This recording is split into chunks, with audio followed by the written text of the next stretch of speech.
Shalom शालोम शालोम। प्रभु यीशु मसीह नासरी के नाम में हमने इसके पहले के भाग में जो गारमेंट्स, वस्त्र, चोला, परिधान, ड्रेस, यूनिफॉर्म जो कितना महत्वपूर्ण है, जिसके लिए हम हर दिन जाने आने में कैसे टाइडी होते हैं। अब उससे हम थोड़ा आगे चलते हैं, क्योंकि ये जानना बहुत आवश्यक है कि एदेरत और प्रेयर सॉल और चादर में अंतर। पहले तो प्रेयर शॉल जिसे तलित बोलते हैं, यहूदियों का वो वस्त्र जो ओढ़ा जाता था, चादर ढकी जाती थी और उसके चारों कोनों में लड़ रहती थी। इसका मैंने एक अलग से वीडियो किया है, उसे ज़रूर देख लेना पूरा, कि वो कितना, और जिसके छोर छू के वो स्त्री 12 साल से जिसे खून बह रहा था वो चंगी हुई थी, और अद्भुत। उसी तरह ये चिन्ह है काय का? परमेश्वर की व्यवस्था और आज्ञाएं को स्मरण करने का, ये स्मरण कराती हैं। जैसे एदेरत एक उत्कृष्ट वो परिधान, चोला, जो अधिकार को दिखाता है, अभिषेक को दिखाता है। एक नबी जब उसे पहन के खड़ा होता है तो पहचाना जाता है, एक पहचान कराता है। तो उसी तरह तलित जो है आज्ञाओं की याद दिलाता है, और प्रार्थना का पवित्र परिधान बोल सकते हैं, जिसे ओढ़ा जाता है, सिर ढका जाता है। बाइबल में कहा गया है ना, सिर उघाड़े नहीं आना, सिर ढक के। हमारा सिर यीशु है।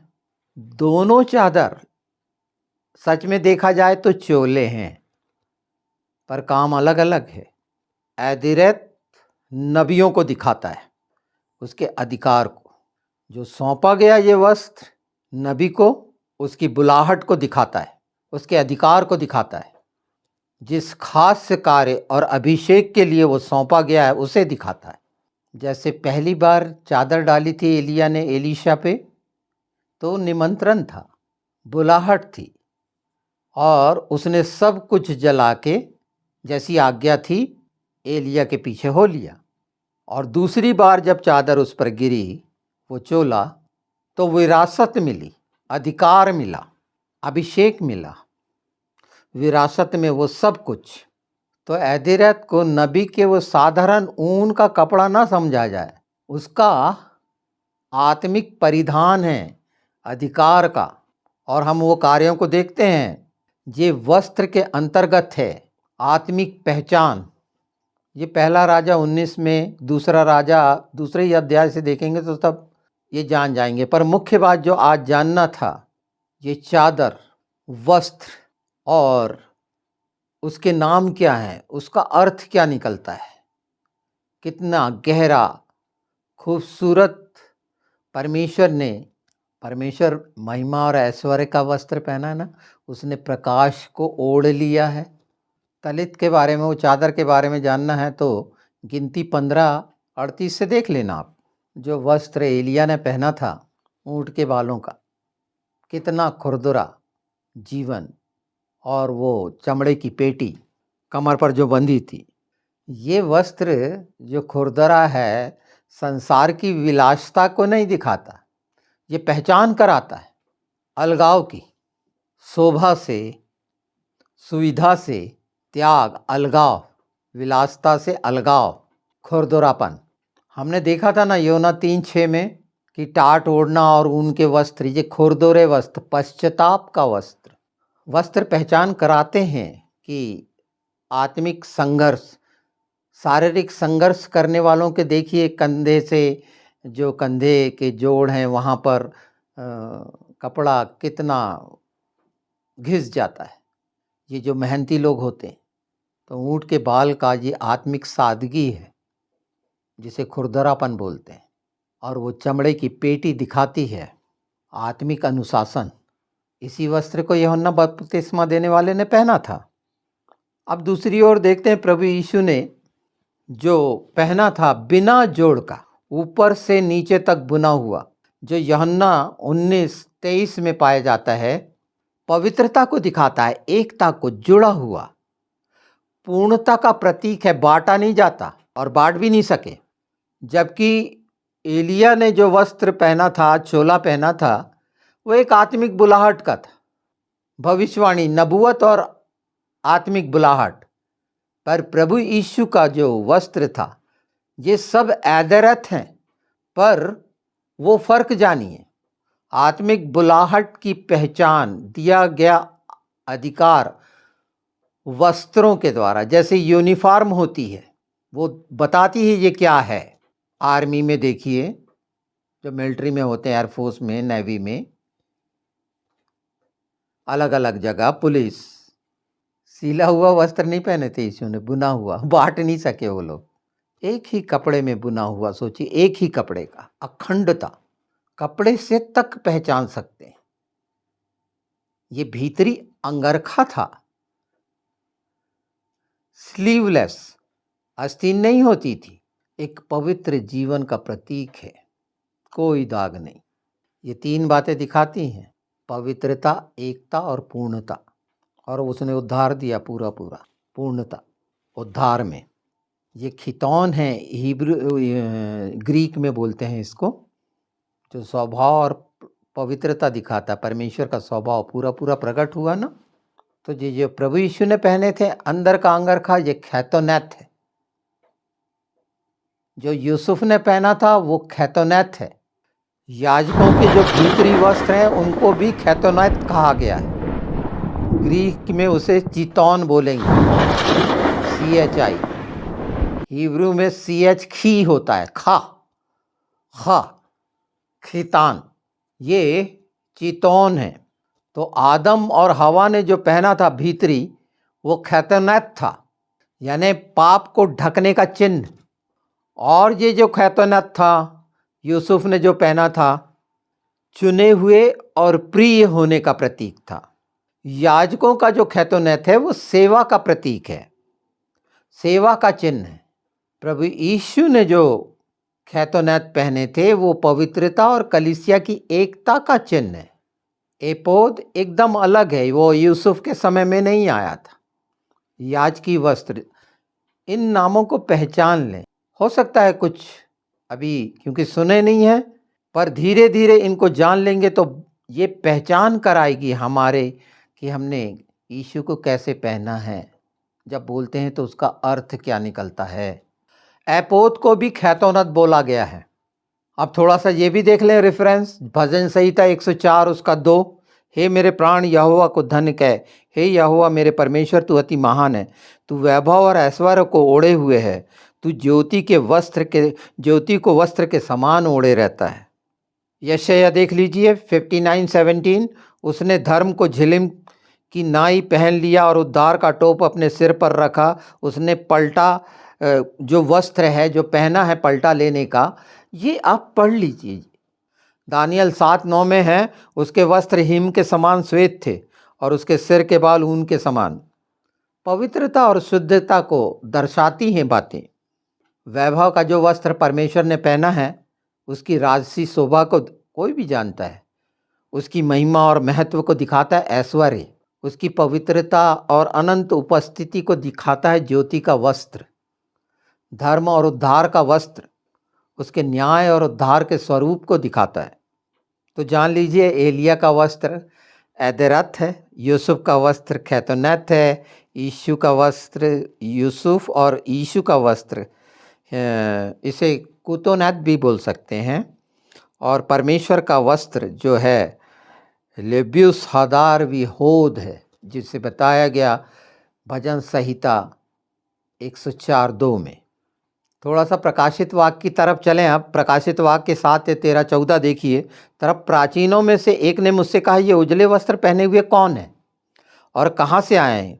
मैंने उनसे कहा, हे प्रभु तू ही जानता है। उसने मुझसे कहा, ये वही हैं जो बड़े क्लेश में से निकले हैं। इन्होंने अपने वस्त्र मेमने के लहू में धोकर उजले कर लिए हैं। ये मलमल का, सन का। 19:7-8 प्रकाशित वाक्य। उसकी पत्नी ने अपने आप को तैयार कर लिया है और उसे चमकदार शुद्ध महीन मलमल पहनने का अधिकार दिया गया है, फाइन लेलिन। ये क्या है? धर्म के काम है, पवित्र लोगों के। एक चीज़ और जान लीजिए, मैंने बताया कि नहीं पहले भाग में, पर सुन लीजिए दोबारा। ये लेनिन और ये सन का महायाजक को इसलिए पहनना पड़ता था कि उसमें पसीना ना आए, जो श्राप की निशानी है, इसीलिए ये वस्त्र। अब और अच्छे से समझ में आ गया है कि यीशु को हमने सौंप लिया है, तो वो श्राप हमारे जीवन में नहीं रहे। जो लोग बोलते हैं कि श्राप खत्म नहीं हुए हैं, कि वो जीवन भर मेहनत करेगा, पसीना बहाएगा एड़ी, और वो सब खत्म हो गया है। धारण किया जिसने यीशु को धारण कर लिया, उस वस्त्र को धारण कर लिया, पसीना उसमें आ ही नहीं सकता। उसने हमारे लिए जो लहू बहाया, उसका पसीना ही लहू बन के बह रहा था। तो जो धोकर उजले करे हैं पश्चाताप और विश्वास और द्वारा जो धार्मिक ठहराना, जो ठहराए गए, 5:27 में कहा गया कोई झुर्री नहीं, दुल्हन का वस्त्र विवाह के लिए जो तैयार हुआ। जो पसीने की बात बोल रहा था उसे देख लीजिए, ये एजकेल 44:17-18 में लिखा है कि याजक जब पवित्र स्थान में सेवा करेंगे तो वे ऊनी वस्त्र नहीं पहनेंगे, बल्कि केवल सन का वस्त्र पहनेंगे, ताकि उन्हें पसीना ना आए। 3:19 पसीना मनुष्य के श्रम और शाप तेरे माथे के पसीने की रोटी का प्रतीक है। 3:19 देखिए, इसलिए याजक जब परमेश्वर के सम्मुख खड़े होते थे तो उन्हें ऐसे वस्त्र पहनाए जाते थे जिनसे यह दर्शाया जाए कि परमेश्वर की सेवा जो होती है अपने श्रम से नहीं होती। जो श्रम से करेंगे वो पसीना निकलेगा, बल्कि उसके अनुग्रह और आत्मा के विश्राम से होती है। उसके अनुग्रह में रहना, उसकी उपस्थिति में रहने से होती है। वहाँ फिर पसीने का कोई लेना देना नहीं है शरीरी। सन का जो यीशु ने बोला ना, मेरा जुआ हल्का है, तो सन का कपड़ा बड़ा हल्का होता है, हवा खींचने वाला, ठंडा और हल्का होता है।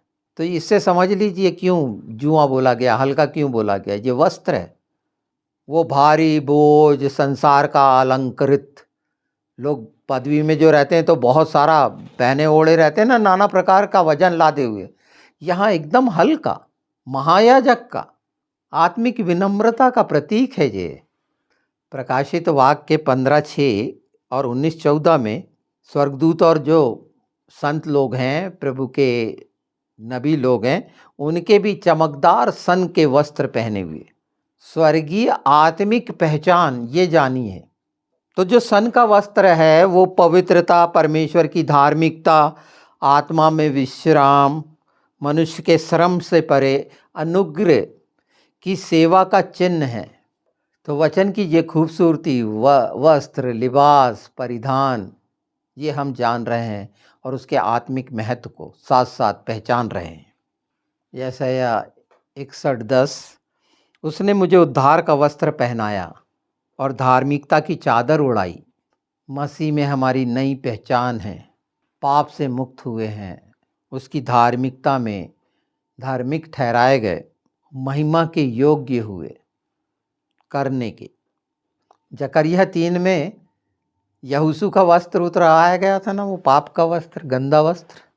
महायाजक का वो वस्त्र उसे पहनाया गया, बलिदान का वस्त्र, विजय का वस्त्र कह सकते हैं, जो प्रकाशित वाक्य 7:14 में है। तो जो दुल्हन का वस्त्र है वो धार्मिकता का और पवित्रता का है, जैसे प्रभु यीशु का अखंडता का, एकता का है, पूर्णता का है।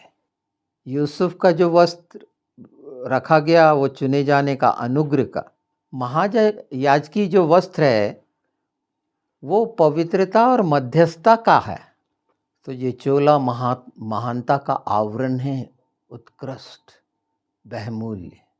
तो इसे जरूर पढ़िएगा। निर्गमन 28, लय व्यवस्था 16 और एजकेल 44 तो मैंने बताया ही है। दुल्हन के वस्त्र में हम जान ही रहे हैं, प्रकाशित वाक्य 21 में है, प्रकाशित वाक्य 19 में है। विवाह के भोज का वस्त्र याद आ गया होगा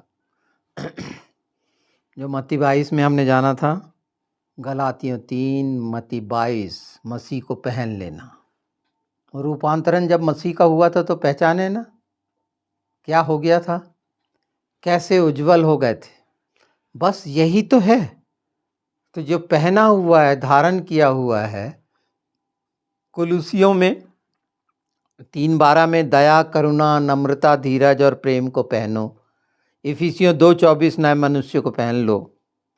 दूसरा कुरिन्थी 5:2। इसमें तो हम कराहते और बड़ी लालसा रखते हैं कि अपने स्वर्गीय घर को पहन लें, कि इसके पहनने से हम नंगे ना पाए जाएं, और हम इस डेरे में रहते हुए बोझ से दबे कराहते रहते हैं, क्योंकि हम उतारना नहीं वरन पहनना चाहते हैं, ताकि वह जो मरणहार है जीवन में डूब जाए। तो ये आप जाने ये गहरे रहस्य कि कैसे वस्त्र धार्मिकता का प्रतीक है, कैसे वस्त्र रक्षा की और पहचान देता है। हमने जाना पुराने नियम से लेकर नए नियम तक वस्त्र का। तो एलीशा ने जो विरासत में उसे मिला उसको दुगना किया, जो मांगा गया उसका एक हिस्सा और समझ लीजिए कि ये और मजबूत हो जाएगा। जो व्यवस्था विवरण 21:17 के अनुसार जो है, ज्येष्ठ पुत्र को दुगना हिस्सा मिलता था, यानी एक सच्चा आत्मिक वारिस दूसरा हिस्सा मिला, दुगना हिस्सा पहले से बाइबल में पाया गया है, ज्येष्ठ पुत्र का उत्तराधिकार। अब ये बातें जो हमने पहले और दूसरे अध्याय में वस्त्रों से जानी हैं, इसके आगे हम एक एक को डिटेल करेंगे। वो सारे वस्त्र जो उत्पत्ति से लेकर प्रकाशित वाक्य तक हैं, और उसमें वो पहचानेंगे कि हमने क्या पहना है, बाइबल में सचमुच पहने हुए हैं या नहीं। पवित्र आत्मा यही हमें दिखाना सुनाना चाह रहे हैं, चिता रहे हैं कि हम इस ओर हमारी दृष्टि हो, ध्यान हो, शरीर की तरफ ना हो, कि हम नंगे ना पाए जाएं।